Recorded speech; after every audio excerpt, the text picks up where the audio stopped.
Miami, Miami, Miami, Miami, Miami, Miami, Miami, Miami, Miami, Miami. It feels like Miami. Kyle, let me please explain, okay? The last time I ran Streambeat, shit was a lot different. They got all kinds of new shit in here. G keeps popping in. I think he's like panicking because he sees I don't know what the fuck I'm doing. They have a whole thing. You can just start it with an intro now. You don't got to do it manually. Like, what is happening again? What is happening right now? The music playing again? Like, is this just going to happen every 15 seconds? I hope not. I think you not I don't even understand. We did like a whole opening already, and I was not live yet. Yeah, I'll let it ride out. Welcome to the Miami Heat Beat post-game show. I am your host, Alphonse, Sidney, a.k.a. Alf954. Welcome to the show. Heat lose. But Kyle, this is preseason. It's not about whether you win or lose. It's about how you play the game. Am I right? I think so. I agree with you. I think tonight there was a lot of what is happening now. Why is this shit keep playing? Oh, I think I got it. There we go. Yeah, there okay. we go. Listen, it's preseason for everybody, Kyle. Everybody. Including me. Jesus Christ, what is going on? Anyway, but yeah, man, like I said, it's how you play the game. There was tonight, out of all the preseason games, I felt like tonight had the most things to talk about. Tonight was the most exciting when it comes to like, okay, these are things that we can look at as indicators for the future, for the season. Whether like Spo actually does these things or not, it's a whole nother story, right? We've been through this every pro season. Last year, it was turnovers leading to fast break points, and that's how they were going to play the game, and that shit never happened all season long, right? This year, it's all about pace, right? They're shooting within the first 10 seconds of the shot clock. And I'm watching it, Kyle. I see it. It's happening. Will it translate to the regular season is a whole other thing. But I don't want to start off the show on like a negative thing because I've been hugely negative about the season. I want to kind of focus on the positive, and that's where I want to start. I want to start with the young kids because I think that's the story of this game, right? Do you agree or no? I do, and I think if I had to pinpoint, and I guess if it's okay with you, we can work backwards. I'll start with Jaime. His ability to play with the ball in his hands is something that we talked about last pod, and just being able to be comfortable making decisions with the ball. Now, you and I have talked about him spinning to nowhere to now he's spinned into spots and was decisive, which I think is the next step. If you're going to spin to where you're going to have an advantage and get points. His defense was pretty decent. I still think he could be better perimeter defense-wise. But overall, really, they're trying to get him on ball reps because I assume they intend for him to lead the second unit in sharing ball handling duties. So the points were good. His energy was good. I thought his intentionality was good as well. I mean, there was a couple of plays where I was like, Jaime. But for the most part, he played it within his game. Didn't take a lot of crazy shots or things that are outside of his wheelhouse. I do want to see him take the three a little bit more because, of course, because he plays to drive, you're going to need to have a way to open up the floor for yourself. So hopefully he's able to spread the floor for them over time. Yeah, and so I like that you started with Jaime because honestly, I'm wearing the Superman shirt because I've been hard on Kalel like Spo, okay? But I had it rep for the Kryptonian tonight, all right? For the audio audience, I'm wearing a Superman shirt. Actually, way too goddamn small. Everyone's been asking if I'm lifting. No, my shirt's too small. And I have been lifting, but it's accentuated by the tiny shirt that I'm wearing. Wore the shirt in 5th grade. Anyway, but yeah, Jaime has been, to me, like, outside of, there's a lot of stuff going on with this team right now, but I've been encouraged by Jaime's play outside of, like, second half last game where he was throwing the ball away, but fuck, everybody was throwing the ball away. Mm-hmm. Like, nobody had any idea what they were doing with the ball. So, like, for me, Jaime's minutes have just been, like, high energy, hugely impactful. Like he has been secure with the ball outside of that half last game. I feel he's made really good decisions tonight. There's a few times he held the ball a little bit too long, right? Where he's kind of negating the whole pace thing they're trying to do. Right. But for the most part, I feel like he's been very, very strong. He's been like his minutes, like I said, have been hugely positive. The defense to me, Kyle, and you said the perimeter defense is a little bit lacking, and it is. But to me, it's the energy, it's the effort, it's the ability to recover after a mistake. It reminds me of when people thought like Josh Richardson was a good defender, but he wasn't. He had the athleticism to make up for mistakes and gambles. Jaime doesn't gamble as much, but he does get beat, but he's able to recover because of his athleticism. And we saw a lot of that tonight. Right. And I think in this particular year, and I said it to Frankie, I think in order for him to get an extension, Pat says Alpha's been lifting and Kyle's lighting has gotten better. Great start to the season. We'll see when the season actually starts. Kyle don't do himself no favors, by the way. Kyle, your black ass is in a black shirt with a black background. That lighting is putting in so much goddamn work. Man, I moved and everything. But the point of the matter is, you got the Lord of the Rings light. That's what you got. You put that light to work. God damn. But I do think that's the thing. I'm sorry, go ahead. His connection to getting another contract is his ability to make better decisions with the ball, his effort on the defensive end. He is 6'7". You want him to play with a type of force. And so I think it's important. I think it's important for him to continue to kind of connect. Oh my God. Someone said you're trying to be a dark alley for Halloween. I'm not even saying that next one. But I do think that's the important thing about connect. This season for him is important in making a decision whether he's going to be here in long term or if he's going to be somewhere else. And so putting the ball in his hands is really what they're trying to do with the preseason and get him comfortable with that.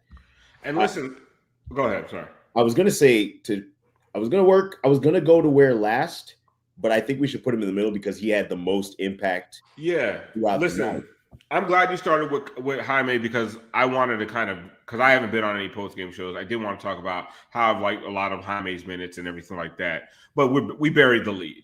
Okay. Tonight was about Kel'el Ware.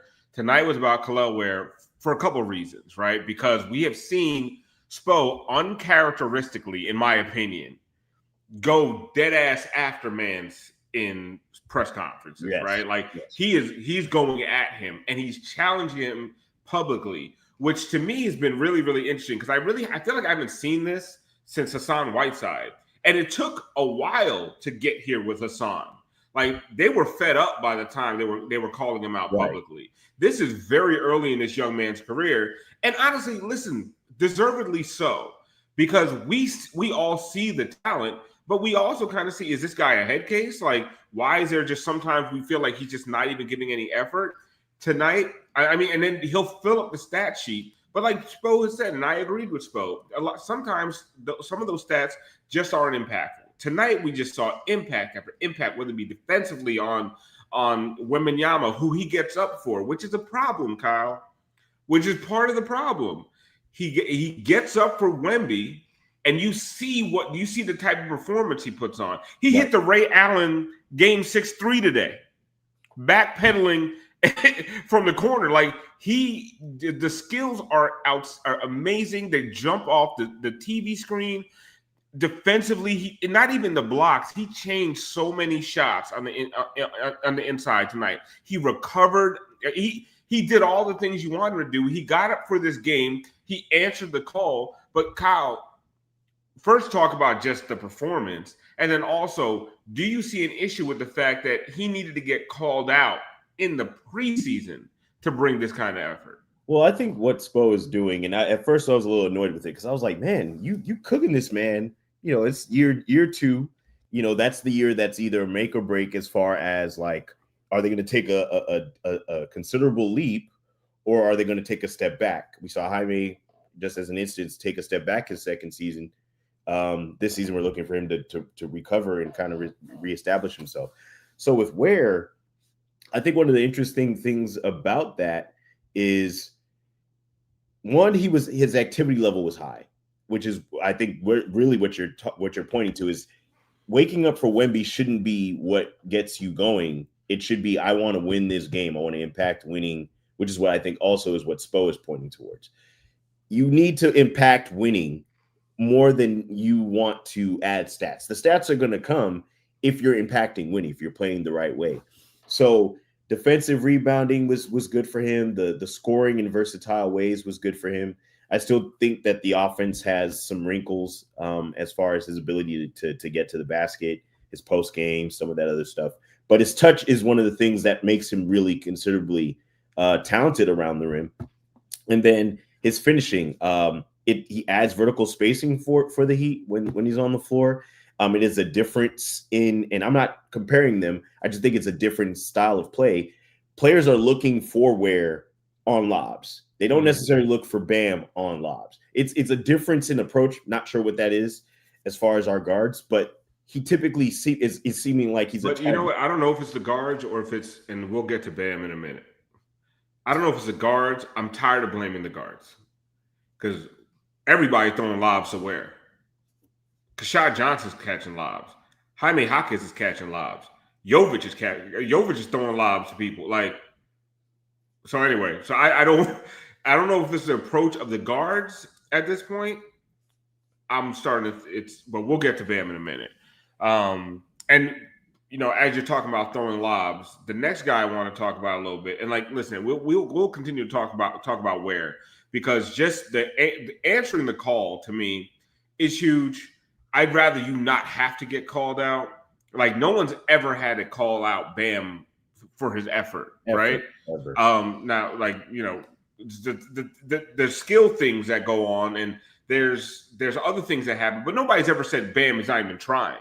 I always worry about a guy when you have to publicly call him out to get that kind of effort. But let's let this man have his day. I'm wearing the Superman shirt. Shout out to the Kryptonian. He had an amazing game.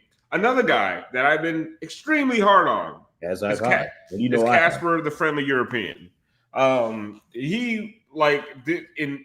me, the summer, I saw nothing special, right? The turnovers were killing me, right? Second of all, he could not get by anybody. All summer, he got stonewalled by dudes that they just picked up off the rucker. He was not getting by anybody without a screen. To me, it was almost embarrassing as a damn near lottery pick. You should be able to show out in the summer league, get by some of these guys, and show yourself as a level above the rest. He did not do that. Tonight, in that second quarter, I counted 3 or 4 times where no screen. There was no screening action for him almost the entire game. And he was getting by guys, driving and kicking, making amazing decisions with the ball. Yeah. Right. At one point, it was 9 assists, 1 turnover, and that 1 turnover was on a broken play. He had that turnover at the end of the game, which is a little bit maddening. It was a really bad turnover. But for the most part, the guy played lights out. It was like a masterclass in decision making. He made Ware look amazing. Mm-hmm. I'd love to see Kasper a little bit with Bam. Maybe I could get Bam's lob game going, because Bam used to have a lob game. I don't know what happened to it. The athleticism is still there. But anyway, your opinion on Kasper. And listen, this is his first game. Out of the sample size of him on an NBA court, this was kind of an outlier a little bit because the turnovers are so low. But does this translate into the regular season? Are we going to see a lot of him running that second unit? Well, I hope that he plays with the second unit, that you want him to get the reps.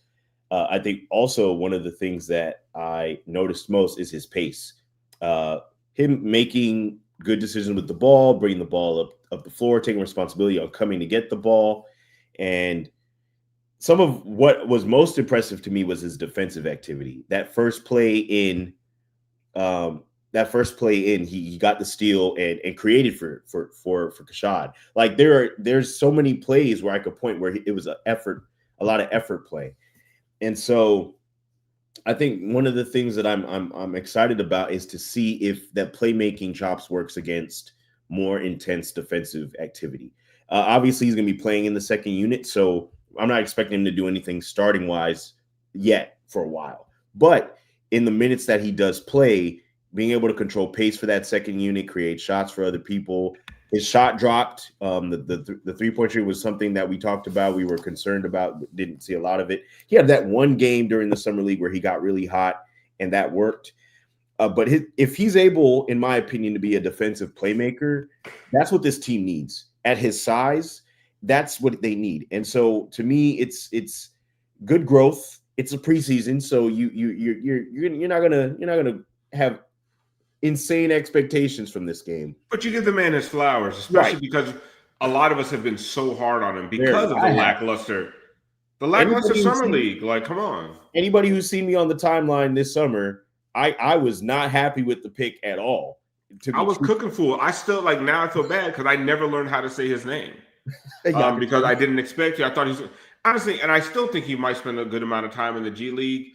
But if he can continue, I mean, if he can show this kind of decision making at the NBA level, like hopefully his G League stints aren't like weeks and months and months. Right. I mean, he did this against NBA players tonight, and he played within himself. He didn't try to do too much, and he was just looking to set up other guys, which this team needs. Because now let's transition. Well, before we get there, let's stay on the young guys in the second unit. Because there's another guy that we talked about a little bit before we went live, and it pains me to say it because I have been screaming for size and athleticism on this team. Like, you know this, Kyle. Mm-hmm. We're in the group chats. I'm like, we need size, we need youth, we need athleticism. Keshad Johnson, to me, to this point, has not proven that he's an NBA player. His decision making is putrid. His passing, every time when he handles the ball, if he is not rim running, flying through the air, I don't trust anything he's about to do. Defensively, he has a lot of effort, but he gets scored on a lot. Keldon Johnson was kicking. He's like, no, I'm KJ. Like, he was whooping his ass tonight. And it wasn't just Keldon Johnson, like everybody. It was just like, and it feels weird because he put so much effort out there, right? And it's like, especially defensively, I'm like, why can't you stop anybody?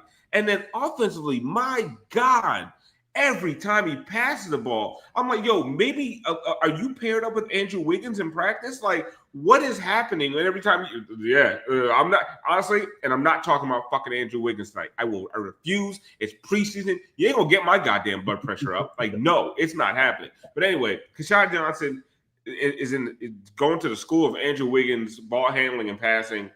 I am out on Keshad Johnson. Where are you on him? And you know this, we actually on air last season, like I was like, man, give Keshad some minutes. I'm not mad at the minutes per se. I'm mad at like what he does with the minutes sometimes. And I think really what you're another thing you're pointing at, he cannot dribble the ball. He cannot handle the ball. In fact, not only can he not handle the ball, the reason it's so difficult is he's the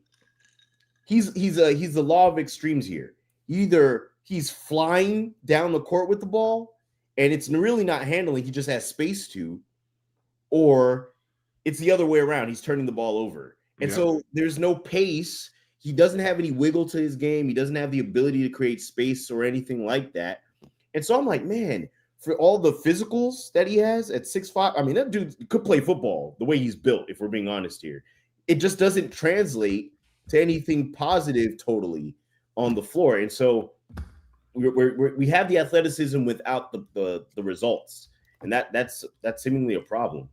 You know, it's the Jarnell Stokes rule. Okay. These tweener bigs who dominate the post in G League, they don't translate. First of all, there's no post play in the NBA. Okay. Unless you're Jokic, and you're gonna post up Jokic, like, what are you doing? Yeah. So there's no post play. Like these guys, these 6'7", these 6'6", 6'7" tweener power 40 guys who can't shoot that UD baseline jumper, who can't stretch the floor from three. Like, I know he tries. He's not a good three-point shooter. They don't translate. And this is just another line in the Yante Matons and the Jarnell Stokeses of the world that beast in the paint in G League and rim run and fly and do crazy dunks and do all this other stuff. And then when they get to the league, they can't do anything. So I don't want to spend a bunch of time on Keshad Johnson bashing the kid. I don't see an NBA player there. And I think once we get to the regular season, he's going to be completely out of the rotation. We got a lot of guys missing right now. And I like that Spurs running him out there. And honestly, I do want to see Spo take a lot of chances with young players this season, but he's not one of them. I just don't think there's a future there. And the team, and I said this to Frankie the other night. I'm sorry, this comment kills me. I know a Derek Williams when I see him. Oh, my God, literally the perfect comp. He's not even as good as Derek Williams. So like the perfect comp, like that. Oh my God, that set me. I think. Go ahead. I think my biggest issue is, first off, this team is actually, if you just look at the roster, the team is depth. It has depth this season. Like there are guys you can play way ahead of the guys that are playing during the preseason. And so I'm not going to see any minutes, especially if they can't do it in the preseason. The whole point of the preseason is to showcase if you can contribute anything to the regular season.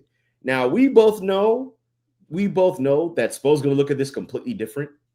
Yeah. His effort, he plays with effort and he's physical and he's got the athleticism, and that's going to be the talking point. I don't want to spend too much time on Keshad either, but that's likely what's going to get him minutes. But I don't think those minutes are going to come in.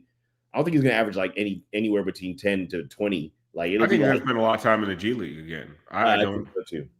I just don't see him getting a lot of minutes. So okay, let's get because I don't want to spend too much time on a preseason game.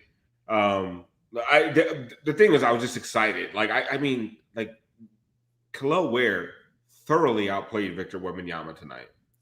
They get listen, between Bam and Khalil, and even Jovic at times tonight, they gave Wemby a ton of issues.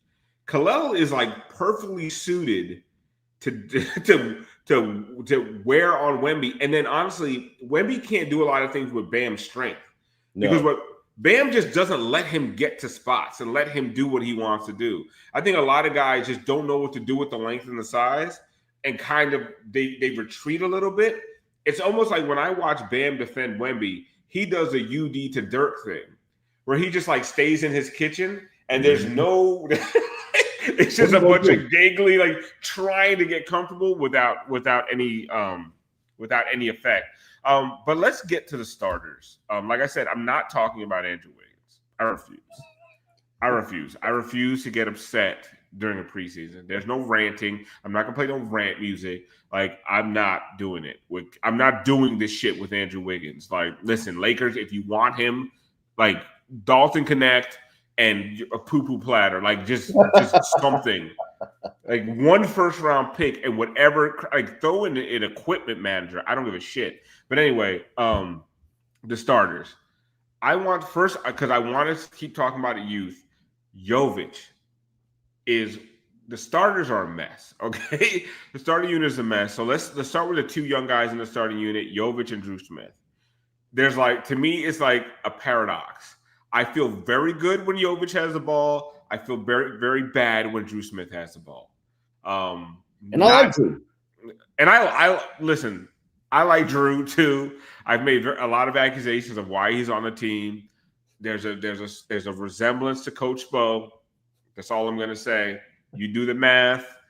When Spo was hanging out in the video room, you never know what happened. Now there's a little dude that looks like a little mixed Spo coming up. Hey, just stop right there. I need to play the reckless speculation sound from Lebertard show. But Drew Smith has done nothing to impress me. He's thrown the ball. The shooting's been decent. Whatever. But and honestly, I do want to end on the shooting with this team. There's nobody to fear from three outside of Norm Powell. But Drew Smith versus Nikola Jovic, when they have the ball, Jovic has been some of the passes he's made in this preseason. Like, I am super excited to see Jovic going forward. And I think what I loved is his passes from the post. And he's had a couple of the games. Skip pass. Who was that to? Oh, I can't remember. Was it Pella? I think it might be Norm or Pella. Yeah. That's no, it might have been to Drew, actually. It was Drew for the 3. Yes. Yeah. Oh my God. I didn't know how that ball got there. It's one of the best passes I've seen all preseason. That's what's interesting to me. And I'm not trying to pit them against each other verbally here, but I was just thinking about, like, Jovic posted up, he spun once, and the next spin was to find somebody. He already, I could tell the light bulb went off. Wherever I'm going with the ball here, someone's open because I see somebody showing. And when he swung the ball, I said, man, he swung to a spot, which is different than Jaime, who spins to spin still a little bit. And I wish that they would have the similar mindset in, if I'm going to spin again, I'm looking to see who's open, especially on the post up. And so Nico has been impressive with the passes, impressive with the pace. He's talked about wanting to play faster. He's quoted on it. And a part of that is getting the spots faster, finding guys faster. Some of these pocket passes he had to Bam throughout the night, which we'll get to Bam.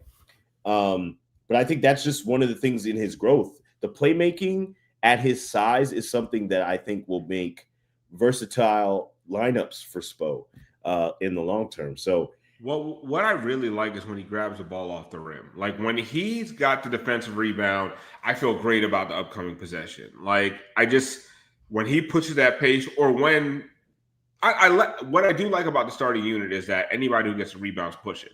Mm-hmm. And we've seen a lot of that, except, like, that's why I didn't like Drew Smith in that unit, because Jaime was doing it. Jaime was rebounding. It's his brain. I see it. Yeah, like, but when with Drew Smith, it just didn't make a lot of sense. And I don't know how Tyler's going to work in that, but we'll cross that bridge when we come to it. But yeah, Jovic grabbing the ball off the rim and pushing the pace. Just like Crotty said the other day, there's some points where he does too much passing. You're 6'10" with speed and athleticism. Put your shoulder into somebody on that break and just put it in. And in the next play he did it, and you just saw what he could be and what he could really. So it, like, Jovic to me has just been like a revel. Like, we've always known it, but, like, it's just been a revelation this year. When he has the ball in his hand, Tyler's not there, Jimmy's not there. Jovic has proven, like, okay, he's a guy you can trust with the ball in his hands. Unlike Andrew Wiggins, but I'm not going to talk about him, Kyle. I promise. I'm not. Which we're gonna let Andrew chill for a night. But I think and Norm talked about it.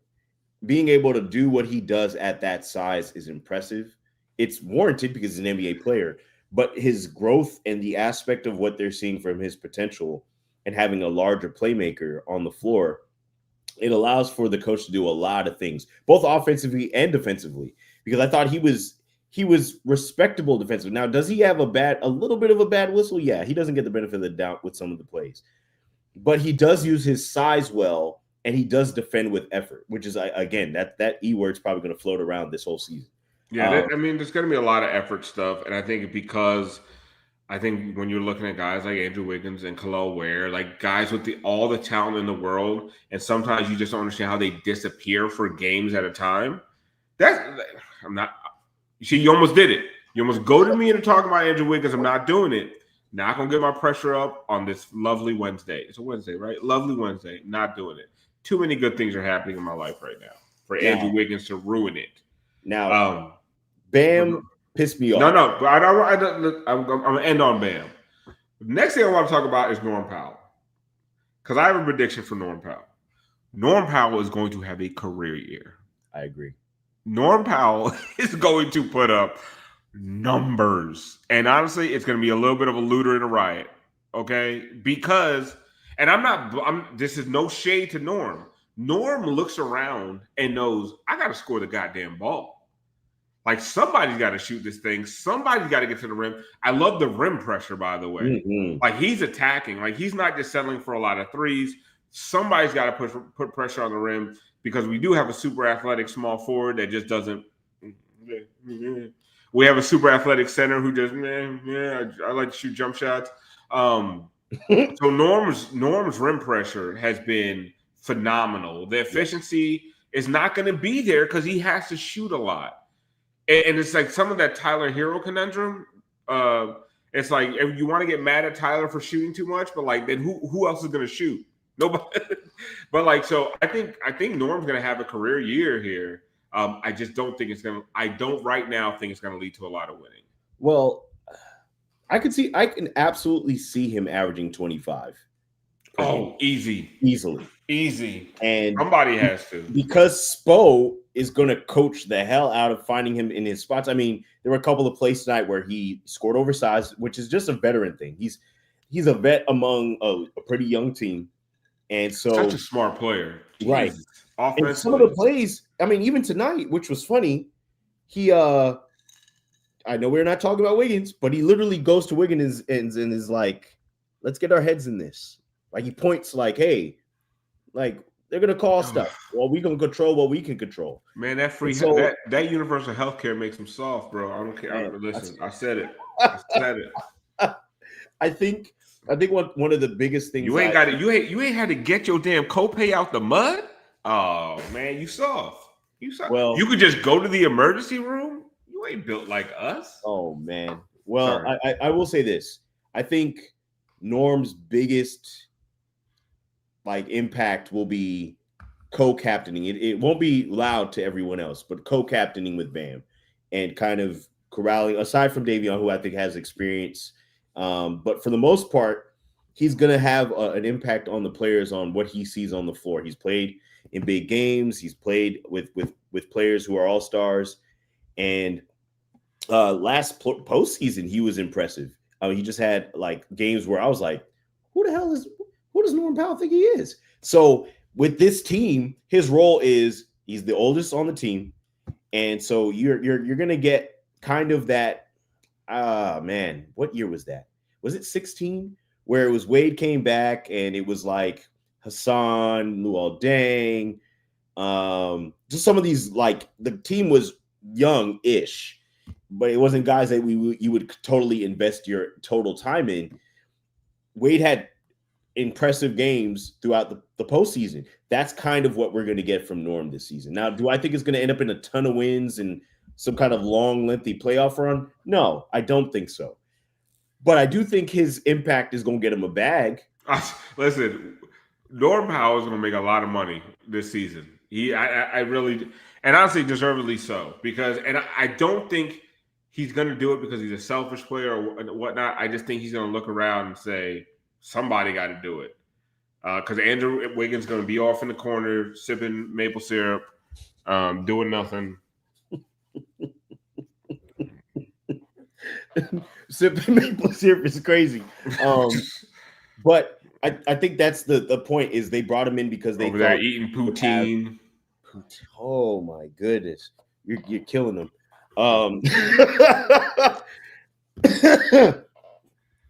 I think that his whole impact is being in him a good influence on the young guys that are on this team and kind of giving them the game.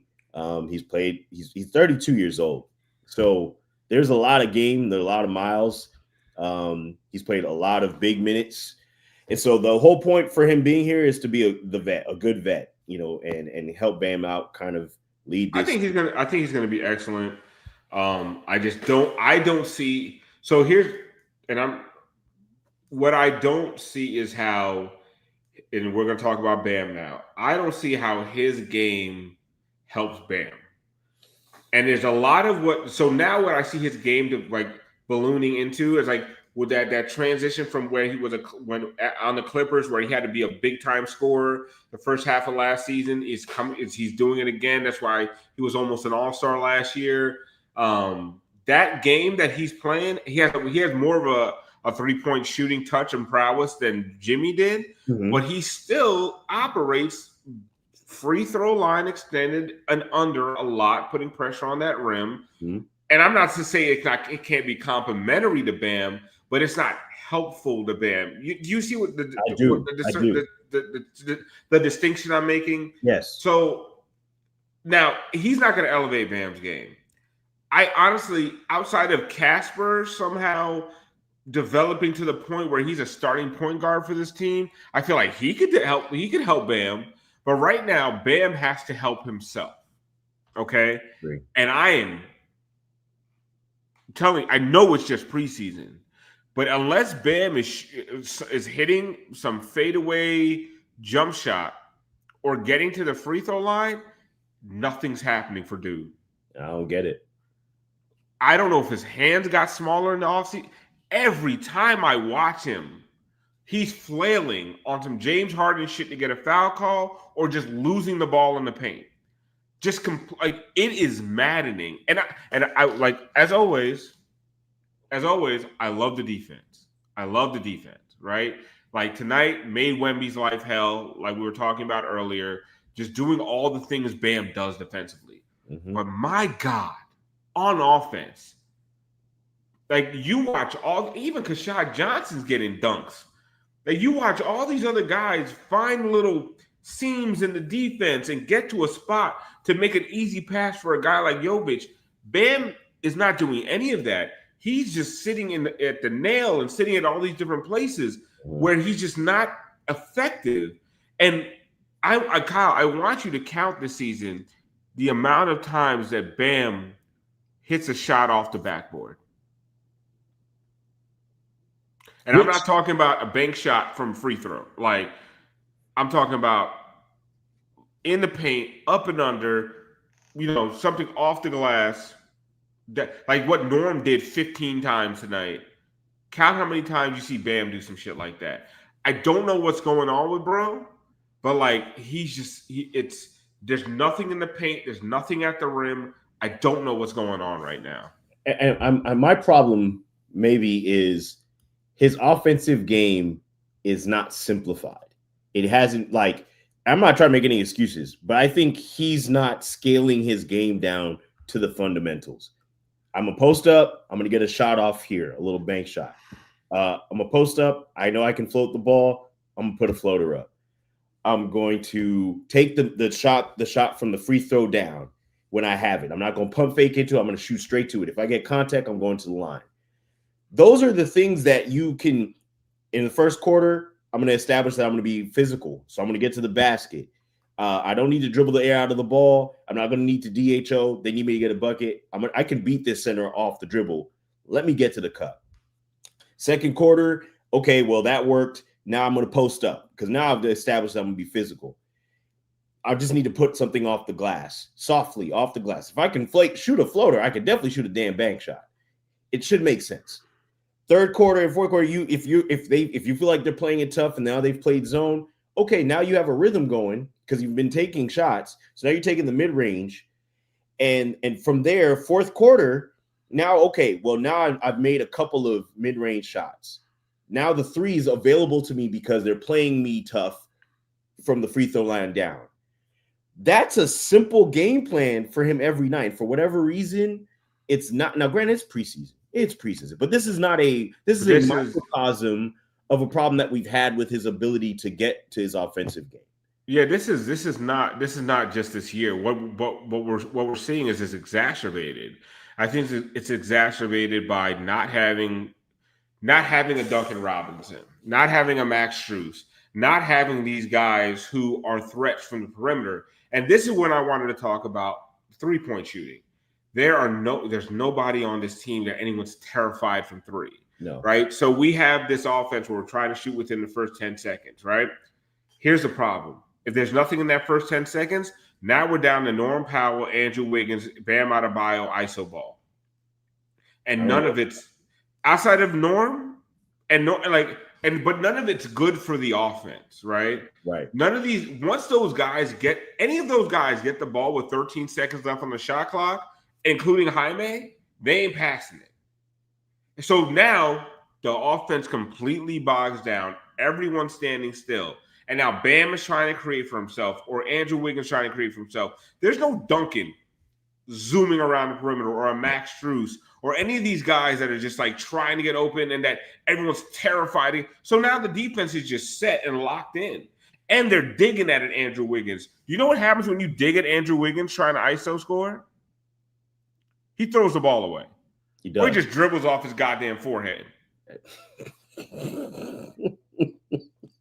Which I think, for me, I think the problem is a lack of decisiveness. Because now we're talking about decisiveness again. But is it decisiveness or is it personnel? Because they're trying to get to that first 10 seconds. But it's not always possible. Like, it's not always possible to get a shot up by 14 on the shot clock. Right. We love it when it does happen, but now when it bogs down, you don't have a Jimmy Butler. You don't have, because remember, even Jimmy would go ISO, but he had his eyes up and looking. To find these guys aren't looking at all. So I think between now and when the season starts, one of the biggest aspects that has to be addressed is if you don't find it within those amount of seconds, the ball needs to pop and players need to pop. But they don't have poppers. You have to do that. They don't have poppers. Have to move without so Pella should not be leading the team in cuts. And I do like some of Norm's cuts. Norm's been trying. But if Jovic doesn't have the ball in his hand, it doesn't matter if Norm's cutting. The rest of these guys ain't gonna find him. They gotta move without the ball. And like, one of the things, if I was Spo, and this is a preseason game, so we won't talk too much longer. We won't talk you guys' ears off too much longer. If I would simply just have them watch Steph run around. It sounds crazy. They ain't got it. Andrew Wiggins is not doing it. You got to move without the ball. That's how you create advantages for your team. But Norm has never been that guy. Drew Smith can run 3 laps around the court. Nobody's going to give a fuck. Like, nobody's going to care that Drew Smith is running in circles, right? Like, that's the problem. Like, I'm one of these people that said they no longer have the luxury of a specialist like a Duncan Robinson. Hopefully Tyler Hero does, but Tyler Hero didn't play tonight. I mean, obviously he's not a full replacement, but what I'm saying is, like, some of the shooting. If you bring up Simone Fontecchio on a podcast I'm hosting, that man is dead to me. I don't ever want to hear his fucking name. Like, people were like, oh, they don't need Duncan. They got Simone Fontecchio. Like, are you kidding me? Like, stop it. Defensively, he's better. That's all I'll say. Defensively, he's better. That's the only thing I give him an edge on. It's Simone Fontecchio. This is how we're going to end the damn show. I told you I didn't want to get upset on a preseason game. I somehow avoided Andrew Wiggins' like supreme slander. Andrew Wiggins, by the way, a team low -17 tonight. 3 for 10 with 3 for 10? He took 10 shots? Yeah, exactly. You don't remember a single fucking one of them. Okay. 1 assist, 2 turnovers, just 8 points, just a masterclass of being completely ineffective. I love how Spo will call out Ware for non-impact minutes and then not call out Wiggins for a non-impact career. Okay? Like, can we please like level set some of this stuff? But anyway, thank you guys for tuning in. We had a great crowd tonight. Like, I mean, nice audience. Thank you guys for tuning in on a preseason game. I think a lot of people were excited about Ware. Yeah. A lot of people were excited about Casper. Like, that's the future of this team. Like, let's just hope this season. What's that? And Nico. Let's hope the season is more about those guys and a lot less about Andrew Wiggins. And hopefully Bam gets his balls back. All right, guys. Thank you very much for tuning in. We will see you next. When's the next game, Kyle? You got it? I do have it. It is. I had it. Oh, boy. We are playing. Whoa, we don't play for a minute. I'm going to the Hawks game. Sunday. Is it the Hawks game? Sunday. Magic. I'm going to the Hawks game on Monday. So it would be Magic.